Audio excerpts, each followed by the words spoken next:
Mr. President, I know you have a family legacy in Florida. You'll appreciate that along the Gulf Coast and certainly in Louisiana, people in Louisiana are preparing for hurricanes. I just had a meeting with the Calcasieu Parish Police Jury, and they sent me some photos of some Lake Charles homes.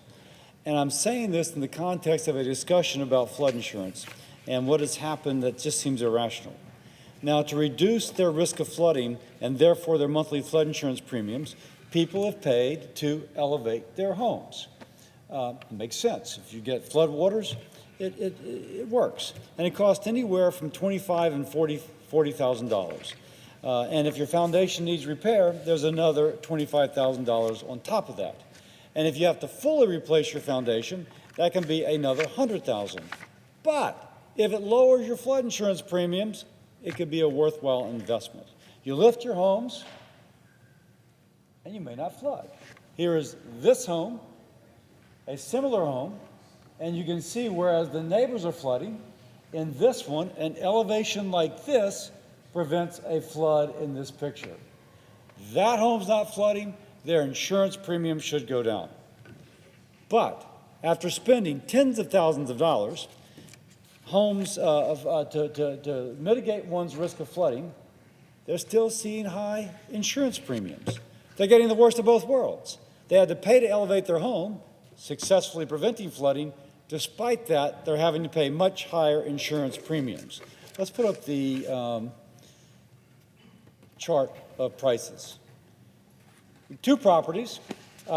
This is before they elevated their home, after they elevated their home. And at first it worked. They go from $12,000 a year to $758, from $4,500 down to $751. This is an investment which would lower the cost of flood insurance, saving the National Flood Insurance Program money, and therefore it is worthwhile to raise your home. Now, however, under a new system called Risk Rating 2.0, it doesn't matter. Here, they pay tens of thousands of dollars to elevate their home, and under this new system, their premium is back up to $9,800 or to $7,300. In this case, higher than it was before they elevated their home. The percent increase, about 1,200%. The percent increase here, almost 900%. Does not make sense. By the way, why would you pay to elevate your home if you get the double whammy of paying to elevate and then your premiums in some cases are higher than when they started? Now, these are just two examples. People who did everything right, did what they're supposed to, they're not going to flood, and yet after Risk Rating 2.0, this is what happened. I don't know if people still say ripped off, but they feel ripped off. They feel as if they did what was right and they've been punished and penalized because their premiums almost, or in some cases more than doubled relative to what happens. Now, these are nice homes, but they're not castles. These are middle-income families. And, you know, neighbors driving a pickup truck. And it looks a little bit, you're a car dealer, Mr. President, that doesn't look like it's a 2025. It's a good truck, it's a good family. These are not wealthy families. They are good middle-income families, spending tens of thousands of dollars to elevate their home, and yet still their premium continues to rise. So, with Risk Rating 2.0 driving up costs for lower and middle-income families, about a fifth of those enrolled in the National Flood Insurance Program will be forced to drop their coverage over the next 10 years. Okay, you raise premiums, and you raise them to a degree that 20% of the people, typically the lowest risk, drop their coverage. Then the flood insurance program has to spread its risk over a smaller base, which means it elevates the premiums even more. And so those who need it least are the next 20% to drop off. And this initiates what is called an actuarial death spiral. Risk Rating 2.0 is like termites eating away at the foundation of a house, and if we do nothing, the home is going to collapse. I introduced legislation in February to give low and middle income households enrolled in the National Flood Insurance Program a 33% reduction in their premium in the form of a refundable tax credit that will go straight to their premium payment at the time it is due. Now, hurricane season won't wait on those who need flood insurance. Americans in my state and across the country need relief now. If we really want to put Americans first, we can start by making the National Flood Insurance Program affordable now and keeping it affordable 10 to 15 years from now. It is a pocketbook issue. But when you flood, like folks in Louisiana and other states have, it becomes a personal issue. Since the start of 2025, at least 21 Americans across 8 states have died as a result of flooding and storms hitting their communities. Millions have been left without power or evacuated from their homes. And when you hear flood insurance, hey, I don't live in a coastal state. I don't live in Florida or Louisiana. Well, why does it bother me? My home will not get it destroyed. I wish that were true. This isn't a one-state problem. It is a one-nation problem. All 50 states have National Flood Insurance Program policyholders. The darker the color, the more likely the flooding. Missouri is in dark color.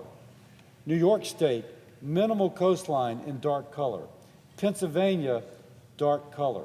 This is called riverine flooding, where you have a river and it comes down like this, and you can get the river, people building in the valley get flooded because the river overflows its banks and it fills up that V-shaped valley. And so that's why you would see flooding. You hear in the darker, not as dark, but still dark, you have the Dakotas also having problems with flooding. So it is a 50-state problem. And in these states, there are those who don't have flood insurance, and the time will come when they wish that they did. The National Flood Insurance Program can provide certainty for individuals and for their family. And maybe you won't see flooding as extreme as losing a home. I sure hope you don't. But I'm not just talking about the worst case scenario. Let's imagine, going back to this picture, the family didn't get their home completely flooded. The family got 4 inches of water in their living room. Their carpets are destroyed. If their floor is anything but concrete, it is destroyed. If you have furniture in there that's cloth, it's destroyed. If you get mold, then you're going to have to rip out the sheetrock and replace wherever you had sheetrock. 2 to 3 inches destroys the carpet. In fact, the most expensive 3 inches in a flood are the first 3 inches. And that's what makes flooding so difficult for a middle-income family to recover from. And for many, the National Flood Insurance Program is the only option they have. Now, by the way, the program designed to help them is failing them. And when millions of Americans are being impacted, Washington should act. And let me be clear. The National Flood Insurance Program is a federal program, meaning that Congress and the President can change and improve it. We just need to have the will. So I urge my colleagues to join me in working with the Trump administration to end Risk Rating 2.0. In 2019, my office worked with the Trump administration to successfully delay Risk Rating 2.0 because of the lack of transparency as to how FEMA was calculating the rates. President Trump understood then and understands now that Americans are tired of being ripped off. When rivers swell, when coastlines have rising water, Americans should not have to fear the cost of rebuilding without affordable insurance. So let's make the National Flood Insurance Program affordable, accountable, and sustainable. Severe weather is relentless. We must be too. And with that, I yield.